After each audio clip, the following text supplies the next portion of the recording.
উন্নত চিকিৎসা নিতে ঢাকা থেকে লন্ডনের পথে বেগম খালেদা জিয়া। বিদায় জানাতে গুলশান থেকে বিমানবন্দর পর্যন্ত নেতাকর্মীদের ভিড়।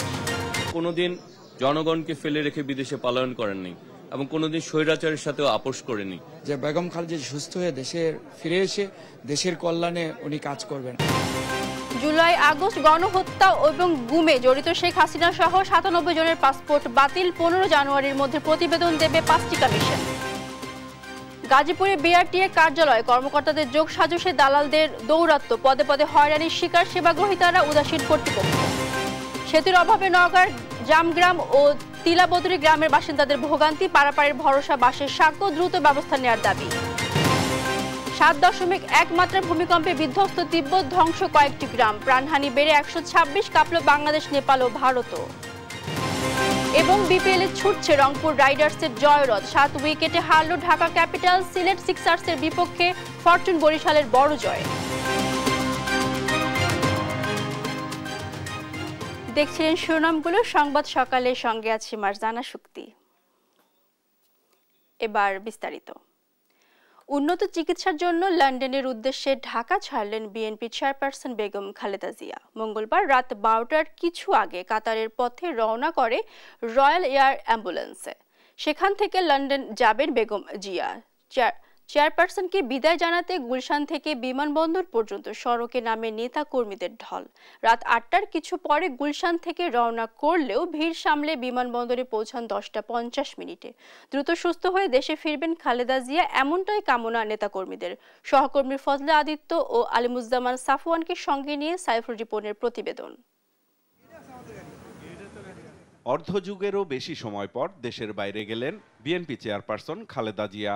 উন্নত চিকিৎসার জন্য যুক্তরাজ্যের উদ্দেশ্যে মঙ্গলবার রাতে ঢাকা ত্যাগ করেন তিনি। দলের চেয়ারপারসনকে বিদায় জানাতে সকাল থেকেই গুলশানের বাসভবন ফিরোজার সামনে জড়ো হতে শুরু করেন নেতাকর্মীরা।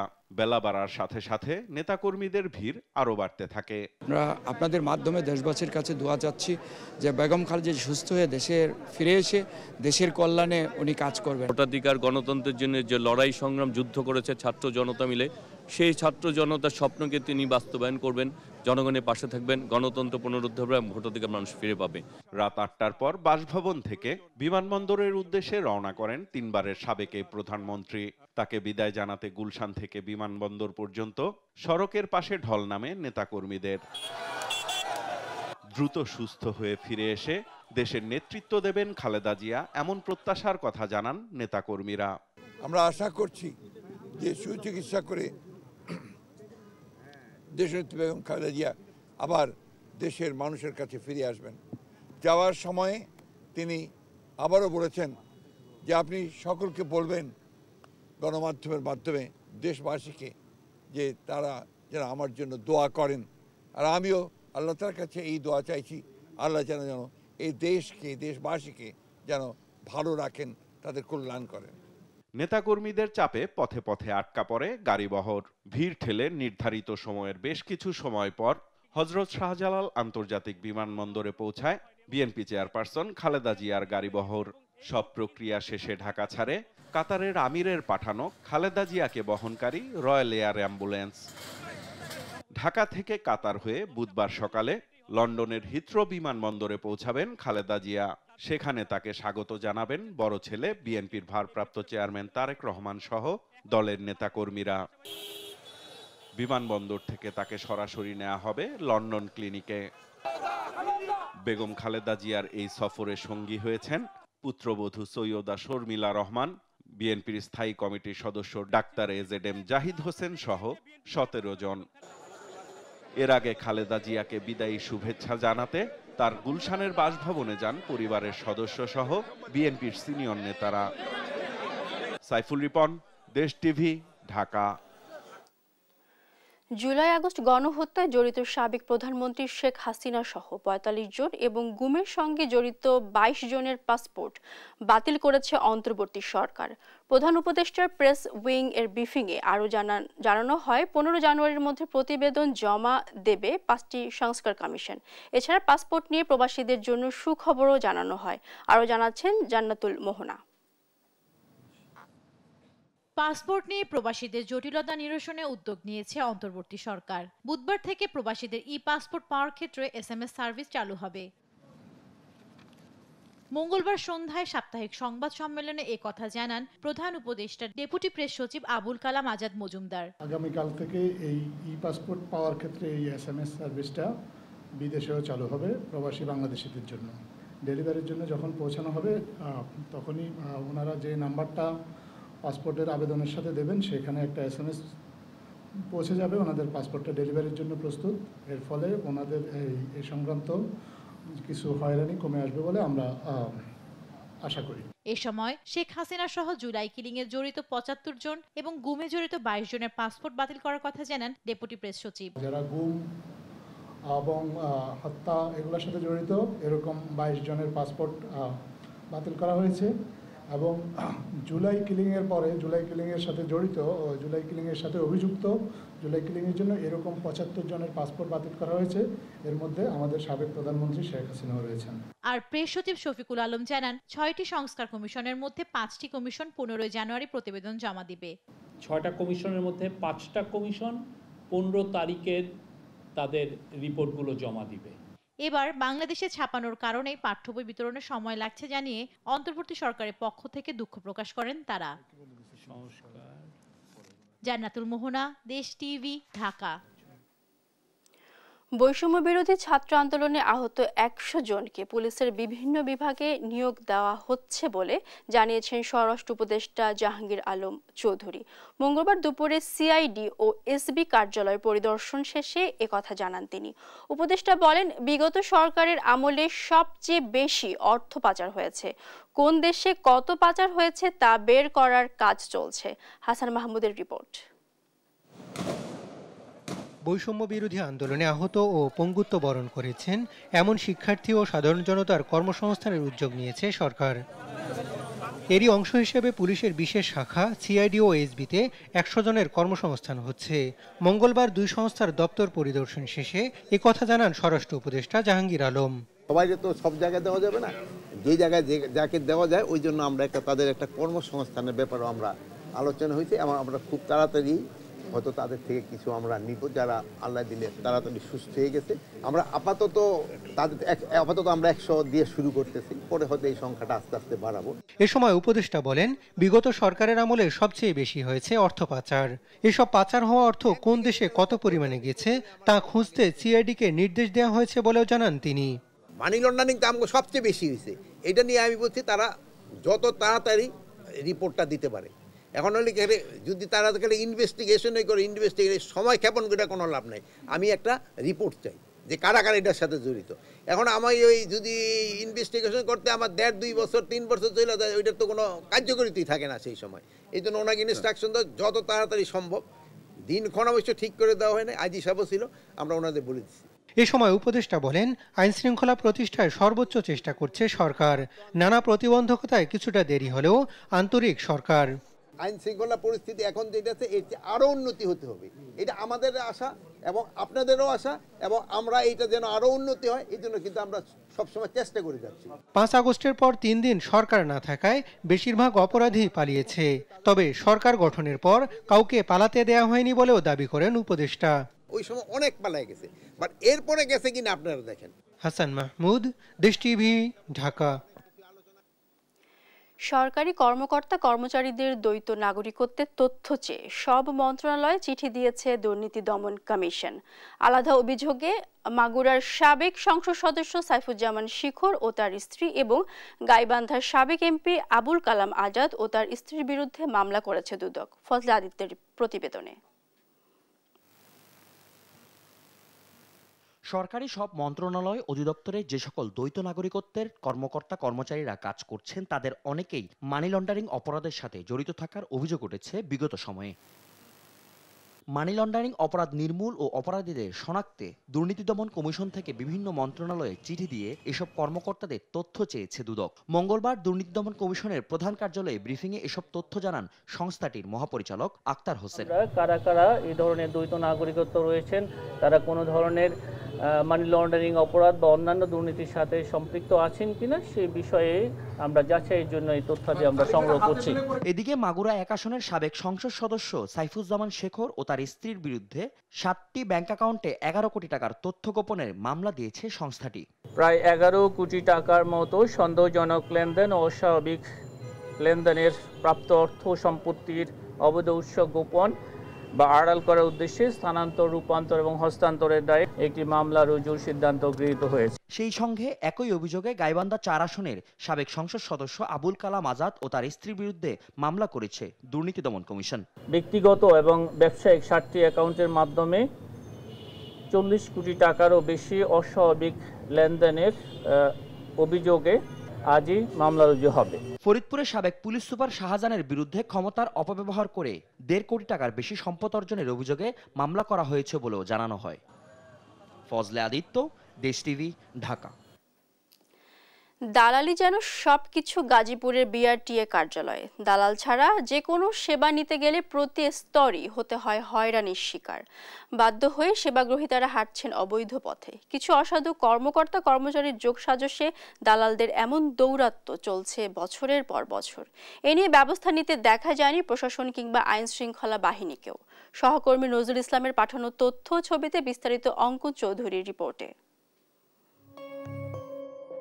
গাজীপুরের জেলা প্রশাসকের কার্যালয়ের পেছনের এলাকায় অবস্থিত বিআরটিএ কার্যালয়। ভোগান্তির আরেক নাম হিসেবে গাজীপুরবাসীর কাছে পরিচিত এটি।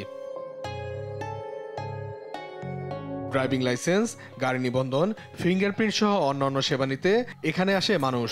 তবে এর জন্য দিতে হয় পরীক্ষা। তবে সবকিছুই যেন লোক দেখানো মাত্র, কারণ দালাল ছাড়া সেবা নিতে গেলেই পড়তে হয় বিড়ম্বনায়। আবেদন থেকে শুরু করে সকল পর্যায়ে হয়রানির শিকার হতে হয় আবেদনকারীদের। অভিযোগ রয়েছে কিছু অসাধু কর্মকর্তা কর্মচারীদের যোগসাজশে দালাল চক্রের দৌরাত্ম্য চলছে বছরের পর বছর। তাই বাধ্য হয়ে সাধারণ মানুষকে অবৈধ পথে হাঁটতে হচ্ছে।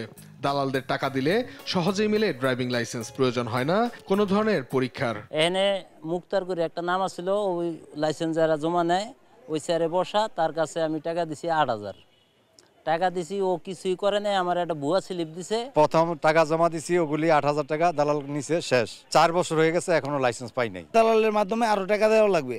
আমি টাকা দিছি 12,000। এখন তো তাদের সার্ভারের সমস্যা বইলা আমাদের চালাই দিতেছে। গাজীপুরের বিআরটি কার্যালয়টিতে প্রতি মাসে 9 শতাধিক ড্রাইভিং লাইসেন্সের আবেদন করে স্থানীয় বাসিন্দারা। তবে এর 85% হয় দালালদের মাধ্যমে, নয়তো গুনতে হয় দীর্ঘ সময় ও অতিরিক্ত টাকা। প্রায় 2 বছর হয়ে গেছে, কিন্তু আমাদের কোনো কার্ড দিচ্ছে না। আসলে শুধু ডেট দিয়ে যাচ্ছে। 22 তারিখ পর্যন্ত এটা ডেট গেছে, আমি আসতে পারিনি। আজকে আইছি, ওইটাছে এটা আমরা চলবো না, আবার নতুন করে অনলাইনে আবেদন করতে হবে। মূলত দালালদের সঙ্গে কর্মকর্তা কর্মচারীদের যোগসাজশ চলে মুঠোফোনে। সেখানেই হয় অর্থের লেনদেন। জানা যায় নামে বেনামে প্রতিষ্ঠানগুলো দালাল চক্রের সঙ্গে যুক্ত। তবে জড়িতদের বিরুদ্ধে ব্যবস্থা নেওয়ার কথা জানান এই কর্মকর্তা। আমরা দালাল ধরতে পারি, আমরা জেলা প্রশাসনের নেতৃত্বে ধরে, আমরা ডিসি স্যারের নেতৃত্বে এবং এডিএম স্যারের নেতৃত্বে আমরা তৎপর আছি। যে কোনো সময় আমরা জেলা প্রশাসনের নেতৃত্বে আমরা ব্যবস্থা গ্রহণ করব মোবাইল কোর্টের মাধ্যমে। অনিয়ম সেবা গ্রহীতাদের হয়রানি বন্ধে দালাল চক্রের বিরুদ্ধে দ্রুত ব্যবস্থা নেবে প্রশাসন, এমনটাই দাবি গাজীপুরবাসীর। নিউজ ডেস্ক, দেশ টিভি। গ্রামবাসীদের তৈরি করা বাঁশের 4টি সাঁকোই খালের দুপারের মানুষের পারাপারের একমাত্র ভরসা। ব্রিজের অভাবে যুগ যুগ ধরে দুর্ভোগ পোহাচ্ছে দুপারের সাধারণ মানুষ, শিক্ষার্থী ও কৃষক সহ হাজারো মানুষ। হাজার হাজার হেক্টর জমিতে উৎপাদিত ফসল বাজারজাতকরণ নিয়ে একদিকে কৃষকরা যেমন বিড়ম্বনা পড়ছেন, অন্যদিকে শিক্ষার্থী এবং সাধারণ পথচারীদের পড়তে হচ্ছে চরম বিপাকে। সহকর্মী কামাল হোসেনের পাঠানো তথ্য ছবিতে বিস্তারিত অঙ্কন চৌধুরীর রিপোর্ট। নওগাঁর আত্রাই উপজেলার ভোলাপাড়া ইউনিয়নের জামগ্রাম ও তিলাবাদুরি গ্রামের পশ্চিম দিক দিয়ে বয়ে যাওয়া রতনডারা খালটি সম্প্রতি পুনর্খনন হওয়ায় গভীরতা বেড়েছে। খালের পূর্ব পাশে শত শত পরিবার বাস করে এবং পশ্চিম দিকে বিস্তীর্ণ ফসলের মাঠ রয়েছে, যেখানে কৃষকরা বিভিন্ন ফসল চাষ করেন। খালের উপর সেতু না থাকায় তাদের বেশি খরচ করে ফসল ঘরে তুলতে হয়। এছাড়া খালের পশ্চিমে গ্রামের কবরস্থান রয়েছে, মরদেহ দাফনে পড়তে হয় ভোগান্তিতে। বর্তমানে কয়েকটি স্থানে বাঁশের নড়বড় সাঁকো দিয়ে 10 থেকে 12টি গ্রামের হাজার হাজার মানুষ পারাপার হন। শিক্ষার্থীরা ও অসুস্থ রোগীরা এইসব ঝুঁকিপূর্ণ সাঁকো পাড়ি দিতে বাধ্য হন। জরুরি স্বাস্থ্যসেবা, শিক্ষার্থীদের বিদ্যালয়ে যাতায়াত ও কৃষি পণ্য পরিবহনে এখানে একটি ব্রিজ নির্মাণ অতীব জরুরি। পার হওয়া পাই না বাবা, পার হওয়া পাই না, তা পাই না, ধান পান আবাদ বইনা দেওয়ার সেই কষ্ট বাবা, সালপালে সেই কষ্ট।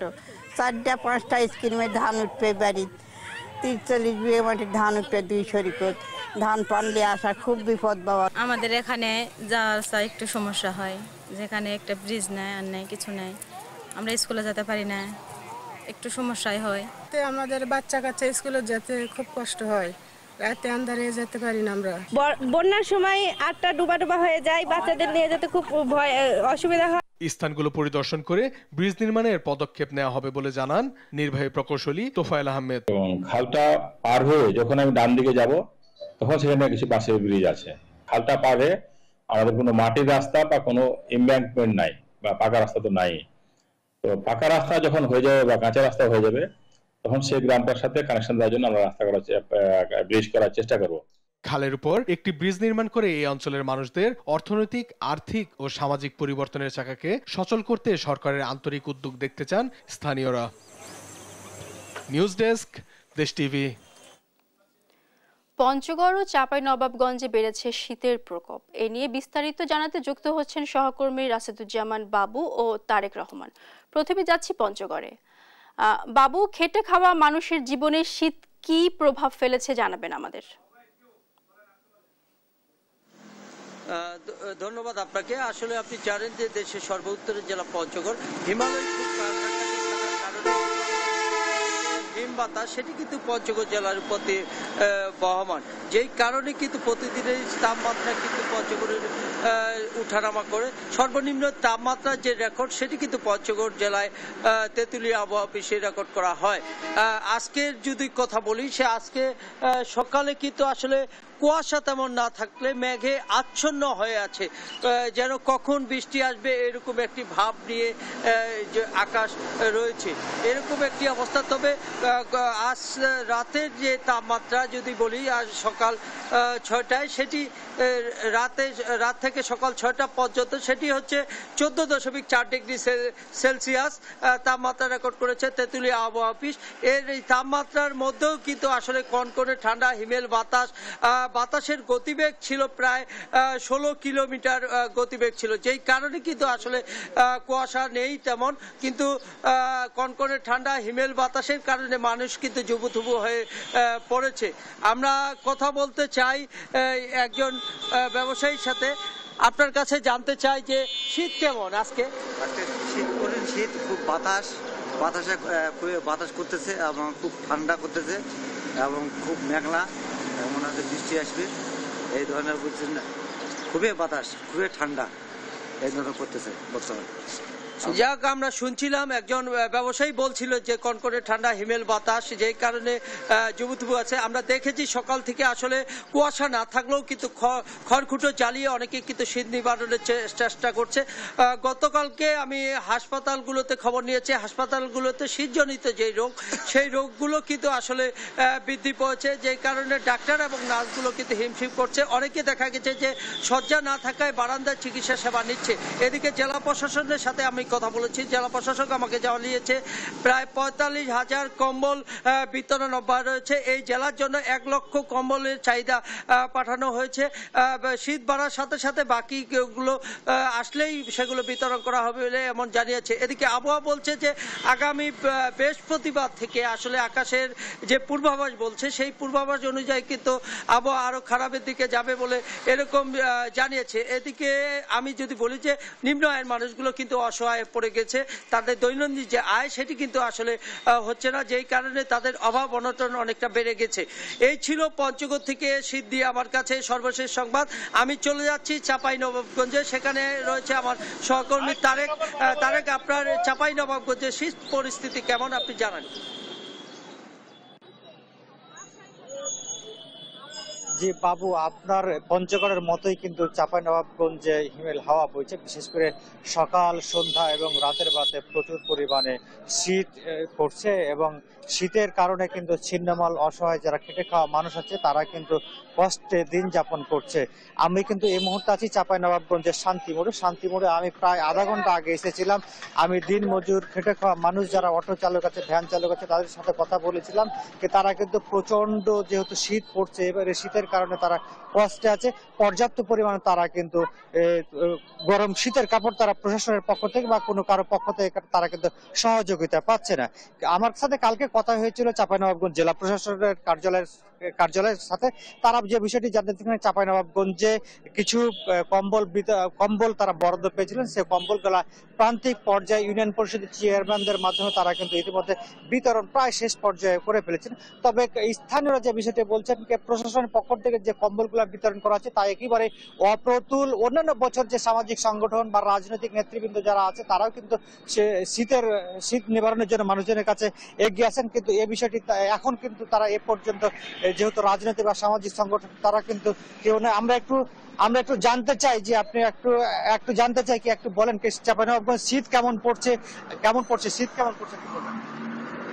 আলহামদুলিল্লাহ, আজকে শীত কম, কিন্তু আমি কথা বলছি গতকাল তার আগে খুব প্রচন্ড শীত ছিল, হাত কন করছিল। এই শীতের তীব্রতায় মানুষের জীবনযাত্রা ব্যাহত হচ্ছিল। তাই আল্লাহ তাআলার কাছে দোয়া করি যেন আমাকে শীত থেকে মুক্ত করে এবং আমরাকে ভালো পরিবেশে বাঁচার তৌফিক দান করে। সকলে দোয়া করি, আমিন। ধন্যবাদ আপনাকে। যে আমরা কিছুক্ষণ আগে কিন্তু চাঁপাইনবাবগঞ্জ জেলা হাসপাতালে খোঁজ নিয়েছিলাম। এই শীতের কারণে কিন্তু বিভিন্ন রোগে আক্রান্ত হচ্ছে শিশু থেকে বৃদ্ধরা, নিউমোনিয়া, ডায়রিয়া, জ্বর সহ বিভিন্ন রোগে আক্রান্ত হচ্ছে শিশুরা।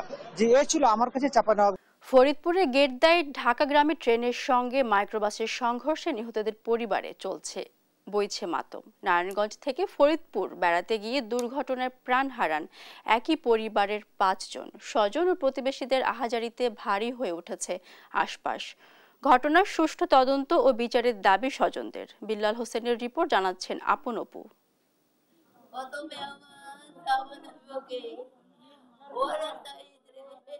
প্রিয়জনদের হারিয়ে এভাবেই কান্নায় ভেঙে পড়েছেন স্বজনরা। নারায়ণগঞ্জ থেকে ফরিদপুর বেড়াতে গিয়ে একই পরিবারের 5 জন ফিরলেন লাশ হয়ে। মঙ্গলবার দুপুরে ফরিদপুরের গেরদা এলাকায় রাজবাড়ী ভাঙা রেলপথের মুন্সিবাজার ক্রসিংয়ে ঢাকাগামী মধুমতি এক্সপ্রেস ট্রেন ধাক্কা দেয় মাইক্রোবাসকে। নিহত হন এক দম্পতি সহ 5 জন। সবাই নারায়ণগঞ্জ শহরের ভূঁইয়াপাড়া এলাকার বাসিন্দা। রাত 9টার দিকে অ্যাম্বুলেন্সে করে নারায়ণগঞ্জের বাড়িতে নিয়ে আসা হয় মরদেহ। এ সময় কান্নায় ভেঙে পড়েন স্বজনেরা। ঘটনার সুষ্ঠু তদন্ত ও বিচারের দাবি তাদের। গিয়েছিল ফরিদপুরের ওইখানে ট্রেনের সংঘর্ষ হয়েছে, ওইখানে মারা গেছে। ইতিহাসে ভূঁইয়াপাড়া পাইকপাড়া ইতিহাসে হচ্ছে বড় দুর্ঘটনা আমাদের চোখে পড়ে নাই, শুনি নাই, দেখি নাই। পুরোপুরি কিভাবে অ্যাক্সিডেন্ট হইলো এটা জানতে হইব। জানার পরে হয়তো এটা মনে করেন আমরা দাবি জানাম এটা পূর্ণ তদন্ত করে কিভাবে হইলো। 2টা লাশ নিয়ে যাবে ওই পার, নদীর ওই পার, 3টা আনবে এখানে। পরে কি হয় সেটা বলতে পারতাছি না। দেশের সব অরক্ষিত রেল ক্রসিংকে নিরাপদ করার উদ্যোগ নেওয়ার দাবি স্থানীয়দের। নিউজ ডেস্ক, দেশ টিভি। পারিবারিক বন্ধনকে আরো সুদৃঢ় করার লক্ষ্যে মাদারীপুরে শ্বশুর শাশুড়িদের নিয়ে ভালো থাকা সেরা 12 পুত্রবধূকে সম্মাননা দেওয়া হয়েছে। ব্যতিক্রমধর্মী এই সম্মাননা আয়োজন করেন পাশে আছি মাদারীপুর নামের একটি স্বেচ্ছাসেবী সংগঠন। শিবশঙ্কর রবিদাসের রিপোর্ট, জানাচ্ছেন নুসরাত শোভা। কোন পুত্রবধূ সব থেকে সেরা সেই খোঁজে বেরিয়ে পড়ে পাশে আছে মাদারীপুর সংগঠন। জেলার বিভিন্ন পরিবার, পাড়া প্রতিবেশী ও আত্মীয় স্বজনদের সাথে কথা বলে প্রাথমিকভাবে বাছাই করা হয় 23 জন পুত্রবধূকে। যাচাই বাছাই কমিটির মাধ্যমে সেরা পুত্রবধূ নির্বাচিত হয় 12 জন, দেয়া হয় সম্মাননা। এই আয়োজন পারিবারিক বন্ধনকে আরো সুদৃঢ় করবে বলে আশাবাদী অতিথিরা। পারিবারিক বন্ধনটা সুদৃঢ় করার জন্য তারা কিন্তু অত্যন্ত গুরুত্বপূর্ণ দায়িত্ব পালন করছে এবং সেই রকম গৃহবধূদের আজকে মাদারীপুরে সম্মাননা দিচ্ছে। পুত্রবধূদের যে কষ্টটা হয় সেই কষ্টের একটা সম্মাননা দেওয়া দরকার। সেটা আমাদের সংগঠন থেকে হোক, পারিবারিক সংগঠন থেকে হোক, যে কোনো ভাবে এটা স্বীকৃতি দরকার আছে। এই সম্মাননা স্মারক পেয়ে আনন্দিত পুত্রবধূরা। বাবা মা যখন বৃদ্ধ হয়, মানে শুধু বাবা মা না, শ্বশুর শাশুড়িও যখন বৃদ্ধ হয় তখন তাদের সেবা করা আমি মনে করি যে প্রত্যেকটা ছেলের কর্তব্য। আমার শ্বশুরের বয়স 80+, শাশুড়ির বয়স 76 বছরের উপরে। আমি এদের সাথে 15 বছর যাবত আছি। আমার হাজবেন্ড বিদেশে থাকে, আমি প্রবাসী বউ। বাবা মা শ্বশুর সেবা যত্ন করা, এবং এটা সবার ক্ষেত্রে এটা করা উচিত, কারণ আমরা একদিন বুড়ো হবো, আমাদেরও ছেলে মেয়ে আছে, আমাদেরও এরকম করতে হবে। সন্তানের বিয়ের পর মা বাবাকে যে দুর্দশায় পড়তে হয় তা নিয়ে ব্যথিত হয়েই এ উদ্যোগ বলে জানান আয়োজক। বাবা মাদের ভালো থাকার জন্যই মূলত আমার এই সেরা পুত্রবধূদের সম্মাননার আয়োজন করা। এই সম্মাননার মাধ্যমেও যদি আমাদের বাবা মারা ভালো থাকতে পারে তাইলেই আমরা সার্থক। এই আয়োজন আবহমান বাংলার ঐতিহ্য, একান্নবর্তী পরিবারের ধারাবাহিকতা ধরে রাখতে সহায়ক হবে বলে প্রত্যাশা সংশ্লিষ্টদের। নিউজ ডেস্ক, দেশ টিভি। পরিযায়ী পাখির কলরবে মুখরিত চলনবিল অধ্যুষিত নাটোরের গুরুদাসপুর এলাকা। তবে এসব পাখি শিকারে মেতে উঠেছে অর্থলোভী শিকারীরা। পাখি রক্ষায় গণসচেতনতা বাড়াতে কাজ করছে পরিবেশ কর্মীরা। সহকর্মী তারিকুল হাসানের তথ্য ও ছবিতে সালমা জাহানের রিপোর্ট। সবুজে শ্যামলে ঘেরা নাটোরের গুরুদাসপুরের বামনকালো শিকারপুর শাহাপুর গ্রামের পাশে দিয়ে বয়ে চলছে নন্দকুজা নদী। সেখানে আলাদা মাত্রা যোগ করেছে ঝাঁকে ঝাঁকে অতিথি পাখির আগমন। পাখির কলকাকলিতে মুখরিত চলনবিলের নদী, খাল ও জলাশয়। পানকৈরি, হরিয়াল, শামুকখোল, বেলেহাঁস, সারস, বুনোহাঁস সহ নানা প্রজাতির পাখিদের কলতান নজর কাটছে সবার। পাখি দেখতে অনেক সুন্দর লাগে, পাখির কিচিমিচি ডাক দেখতে অনেক সুন্দর। শামুককল, বেলেহাঁস এবং ভারই এরকম অনেক পাখি আইছে। আমাদের রাত ভরে অনেক সুন্দর লাগে, কেচাবেচি করে, গাছে যায়। আমাদের এখানে অনেক অতিথি পাখি এসেছে, বা এখানে আমাদের এই আওয়াজ, পাখির কিচিরমিচ, এই শব্দগুলো আমাদের অনেক ভালো লাগে। তবে এ সুযোগে কারেন্ট জাল, ফাঁদ ও এয়ারগান দিয়ে অতিথি পাখি নিধনে মেতে উঠেছে অর্থলোভী অসাধু শিকারীরা, এমন অভিযোগ স্থানীয়দের। পাখি শিকার করে আমাদের প্রাকৃতিক সৌন্দর্য নষ্ট করে ফেলছে। তো কিছু অসদুপায়ী পাখি শিকারী পাখি শিকার করতেছে, যার ফলে পাখিগুলা ঠিকভাবে আমাদের পরিবেশের ভারসাম্য রক্ষা করতে পারতেছে না। অতিথি পাখি রক্ষায় জনসচেতনতায় কাজ করে যাচ্ছেন চলনবিল জীববৈচিত্র্য রক্ষা কমিটি। বিল অঞ্চলে সচেতন করছি, বিভিন্ন পাখি শিকারীদের প্রশাসনের মাধ্যমে আমরা বিভিন্ন সাজার আওতা আনছি, যাতে চলনবিলের প্রকৃতি এবং পরিবেশ রক্ষা পায়। শুধু বন্যপ্রাণী সংরক্ষণ ও নিরাপত্তা আইন প্রয়োগই নয়, জীববৈচিত্র্য রক্ষায় জনসচেতনতা বাড়ানোর বিকল্প নেই, জানান পরিবেশ সংশ্লিষ্টরা। নিউজ ডেস্ক, দেশ টিভি।